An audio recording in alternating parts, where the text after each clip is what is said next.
La solidarité envers les seniors, on en parle dans le 11-12 maintenant avec Fadoua Mekaoui. Bienvenue à vous. Merci. Alors vous êtes chargée de développement Ille-et-Vilaine et Côte d'Armor pour l'Association nationale de déploiement du service civique Solidarité Senior. C'est un nom assez long avec beaucoup de missions et d'activités. D'ailleurs, première question, Fadoua Mekaoui, en quoi vraiment consiste votre mission en fait ? Très bien. Eh bien, en fait, notre mission en tant que chargée de développement, c'est de recruter des jeunes qui sont intéressés en fait, pour interagir du coup, avec les seniors dans les EHPAD et les résidences autonomie. Du coup, notre travail, c'est vraiment en fait, de se mettre en lien dans un premier temps avec les établissements qui souhaitent accueillir des jeunes et ensuite de recruter des jeunes. Donc, de faire le lien un peu et le pont avec ces publics. Vous nous rappelez la tranche d'âge service civique Exactement. Eh bien, le service civique est accessible pour les jeunes qui ont entre 16 et 25 ans et jusqu'à 30 ans pour les jeunes en situation de handicap.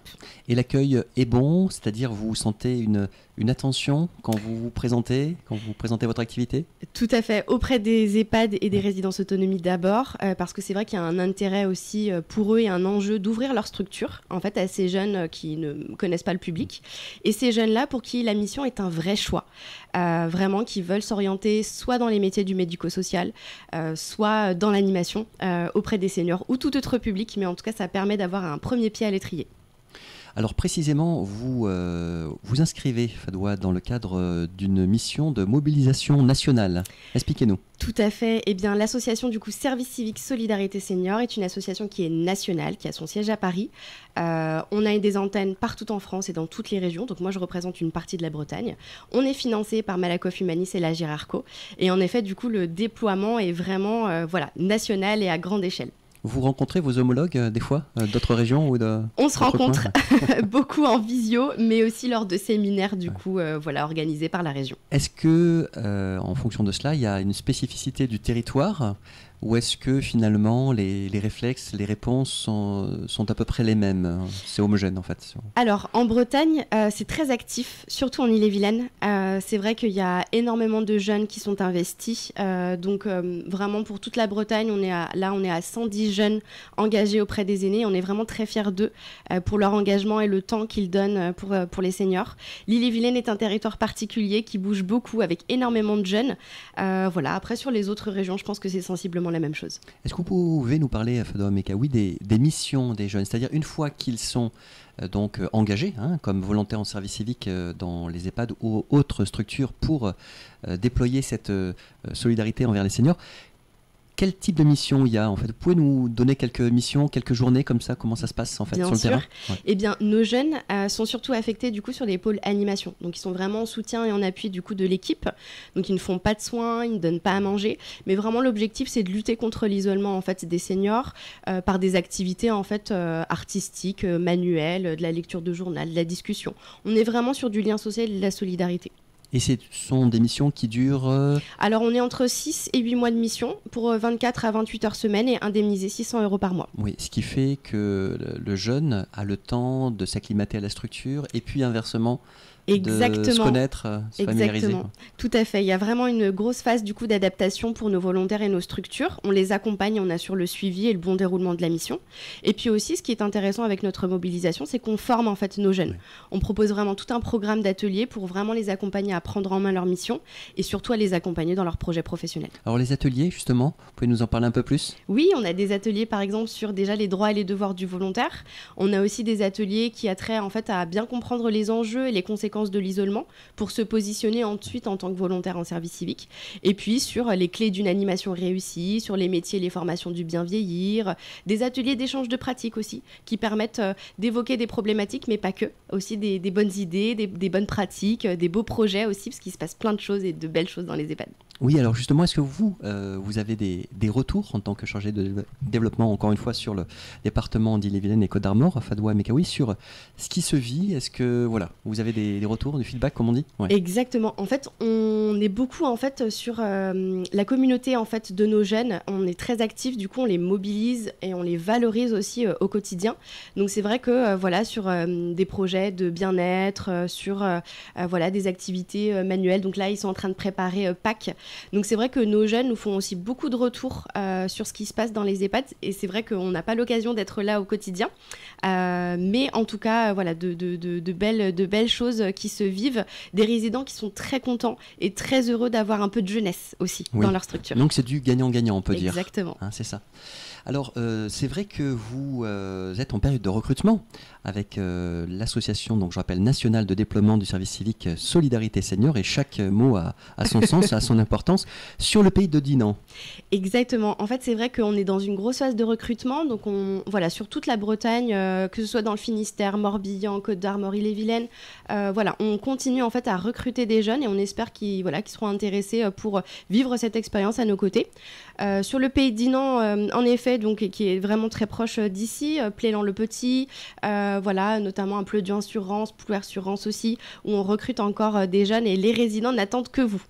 Comment doivent-ils faire si par exemple un jeune vous entend aujourd'hui, dans le cadre de cette émission, comment doit-il faire pour se rapprocher de vous et faire connaître sa candidature en fait? Eh bien, toutes nos missions sont accessibles sur le site de l'agence du service civique. Voilà, donc il peut faire un filtre en fonction du département et puis nous trouver grâce au mot-clé SC2S, donc pour service civique Solidarité Senior. Ce qui peut être aussi un pied à l'étrier pour travailler justement dans le secteur... Donc avec les personnes âgées en structure, après? Exactement, tout à fait. CDI, c'est vrai que grâce à la mission de service civique, on a vu en fait sur les profils de nos jeunes une sortie positive pour eux. Ils sont aussi accompagnés par la mission locale, donc on est énormément en lien avec les prescripteurs jeunesse, on les accompagne sur leurs projets professionnels. Et notre objectif aussi, c'est vraiment pour permettre à nos jeunes de retrouver le chemin, soit d'une formation, d'un emploi. On a parfois des jeunes qui, leur premier objectif est de passer le permis. Donc voilà, on les accompagne vraiment à ça. Et ensuite, ils tracent leur chemin et on est très fiers d'eux. On peut dire, Fadoua Mekawi, que le dispositif en général de volontariat en service civique fonctionne bien dans le pays depuis qu'il a été lancé. Il fonctionne très bien. Le service civique existe depuis 2010. Malgré tout, on constate que les jeunes ne connaissent pas encore bien ce dispositif. Donc cette interview permet aussi de faire un appel, notamment aux établissements scolaires de la région qui souhaitent que l'on vienne accompagner aussi de nos jeunes pour expliquer en quoi le service civique peut être une vraie richesse pour le parcours, un tremplin pour l'emploi, avec une acquisition de compétences aussi transversales. Et notre objectif aussi, c'est de continuer à déployer au maximum. Est-ce qu'il y a un tuteur pour chaque volontaire? Oui, il y en a même deux. Il y aura toujours un tuteur ou une tutrice déjà dans l'établissement dans lequel le jeune va faire sa mission de service civique. Donc une personne référente Exactement, notamment. Qui va l'accompagner au quotidien. Et puis nous-mêmes, en fait, en tant que chargé de développement, on est aussi référent pour veiller au bon déroulement et à la formation de nos jeunes et de nos structures. Ça passe par un petit coup de fil de temps en temps, une visite? Comment ça se vit? Eh bien, en fait c'est assez fluide. C'est vrai qu'on fait des points assez régulièrement du coup avec nos jeunes et nos structures. Dans un premier temps, au premier mois de mission, à mi-parcours, et puis en fin de mission pour savoir aussi si la structure a envie d'avoir de nouveaux volontaires. Eh oui, bien sûr, il faut que ça marche dans les deux sens. Alors, il y a les bénéfices de l'engagement, parce que vous avez parlé tout à l'heure, Fadoua Mekawi, du fait que ce sont des compétences qui sont mises en jeu, donc qui sont acquises par les jeunes pendant ces missions de service civique, qui durent quand même quelques mois, donc c'est pas rien dans la vie d'un jeune. Vous-même, je vous pose la question, comment est-ce que vous en êtes venu à être chargé de développement Ille-et-Vilaine et Côte d'Armor pour l'association? Eh bien, j'ai moi-même fait un service civique il y a de très nombreuses années. D'accord, c'est du vécu alors. Ouais. Exactement. Ouais. Donc j'ai pu voir en fait sur mon propre parcours les bénéfices de ce dispositif. Donc c'est comme ça aussi après que j'ai construit ma carrière professionnelle et voilà. Donc je travaillais avant en fait à la Ligue de l'enseignement dans le 35 qui elle-même déploie le service civique aussi sur le territoire. Et donc vous êtes une ambassadrice maintenant du dispositif? Oui, je pense qu'on peut dire ça. Exactement. Ouais. Est-ce qu'il y a des craintes ou des freins pour qu'un jeune s'engage dans une mission comme ça? Qu'est-ce que vous entendez comme peur éventuellement ou comme questionnement, pour éclairer? Eh bien, en tout cas, tout est fait pour que le dispositif soit accessible pour les jeunes, sans condition de diplôme, d'expérience ou de compétences. Vraiment, venez juste avec votre motivation et l'intérêt à la fois pour la mission et pour le public. Et puis ensuite, laissez-vous guider parce que vous serez énormément en fait accompagné toute la durée de votre mission de service civique, justement pour redonner confiance aussi à nos jeunes, travailler le projet, créer aussi des projets. Ils peuvent prendre des initiatives et c'est vraiment très ouvert. Est-ce que, j'imagine que oui, mais je vous pose quand même la question, par rapport aux aînés, le fait d'être isolé socialement, quel est le risque pour une personne en EHPAD ou autre structure, maison de retraite, de ne pas être stimulé comme ça? Qu'est-ce qui est observé en fait? Eh bien, en tout cas, il y a une réelle demande et c'est vrai que l'association a été créée aussi en fait suite au confinement parce que en fait les EHPAD n'étaient pas très peu ouvertes. Du coup, l'idée c'était aussi de recréer du lien avec l'extérieur. Venir rompre cet isolement était vraiment un enjeu primordial pour nous et pour notre association et aussi en fait pour nos jeunes parce que quelque part nos jeunes aussi ont été isolés et le sont en fait sur certains profils et donc la rencontre de ces deux générations est vraiment formidable. Bien. Et en ce qui concerne les formations, donc pour le jeune qui est volontaire, pendant ces quelques mois, je crois qu'il doit suivre 1 ou 2 formations, notamment PSC1 Exactement, le PSC1, du coup la formation au premier secours qui est obligatoire, et 2 jours de formation qu'on appelle formation civique et citoyenne, voilà, qui va vraiment être hors thématique solidarité senior, mais qui va être très ouverte. Aussi sur des enjeux de société aujourd'hui, pour que les jeunes puissent réfléchir un peu sur l'égalité femmes-hommes, sur lutte contre les discriminations, la citoyenneté, l'international ou le sport. Il y a des formations aussi pour les tuteurs.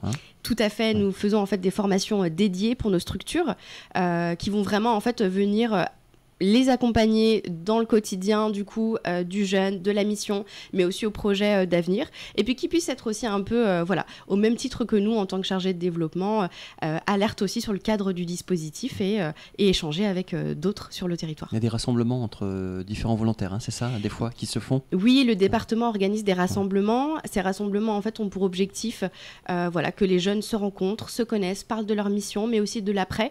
Et puis, voilà, ce sont des vrais temps forts pour eux. Est-ce qu'un jeune peut cumuler une autre mission après, ou est-ce que c'est unique ce vécu dans le temps en fait? Alors malheureusement, une fois qu'on a réalisé sa mission de service civique, on ne peut pas en faire un autre, mais il existe d'autres dispositifs d'engagement jeunesse, notamment le volontariat européen, via le Corps européen de solidarité, qui leur permettent de vivre une autre expérience, mais pour le coup en Europe. D'accord, c'est bon à savoir. Et donc, écoutez, est-ce qu'il y a d'autres informations à donner sur le dispositif ou... Eh bien, je pense qu'on a tout dit. N'hésitez pas du coup à vous rendre sur le site de l'Agence du service civique et puis à nous contacter par mail ou par téléphone. Donc c'est vraiment un dispositif que vous recommandez chaudement aux jeunes. Exactement. Au vu de l'expérience de nos jeunes aujourd'hui et de la mobilisation nationale, voilà, n'hésitez pas. On peut aussi vous mettre en contact avec des jeunes qui sont en mission aujourd'hui pour parler de leur expérience et avoir voilà, un vrai partage. Eh bien, merci beaucoup à vous, Fadoua Mekaoui. Donc je rappelle que vous êtes chargé de développement Ille-et-Vilaine et Côte d'Armor pour l'Association nationale de déploiement du service civique Solidarité Senior et que vous recrutez actuellement des volontaires, notamment sur le pays de Dinan. Écoutez, on espère qu'effectivement l'appel sera entendu et que vous allez avoir de nombreuses inscriptions dans les jours et semaines qui viennent. Merci vous beaucoup. Une bonne continuation. Merci. On va poursuivre tout de suite en musique dans le 11-12 avec Sofiane Pamar, excellent pianiste, qui nous interprète Love, et on se retrouve juste après pour votre revue de presse nationale. Il y aura aussi justement la chronique avec les aînés de l'EHPAD Boris Antonov. Il sera question de vacances aujourd'hui avec le témoignage de Christiane. Et puis on va faire un tour après dans le sujet santé, tout cela bien sûr entrecoupé de musique. Je rappelle aussi que vous pouvez nous retrouver sur la chaîne YouTube donc Radio Parole de Vie, la page Facebook, le site radio-paroledevie.com, le fil Twitter, le compte Instagram. Donc n'hésitez pas et faites-vous plaisir et n'hésitez pas à écouter aussi donc tout de suite Sofiane Pamar que je vous recommande avec Love. Tout de suite.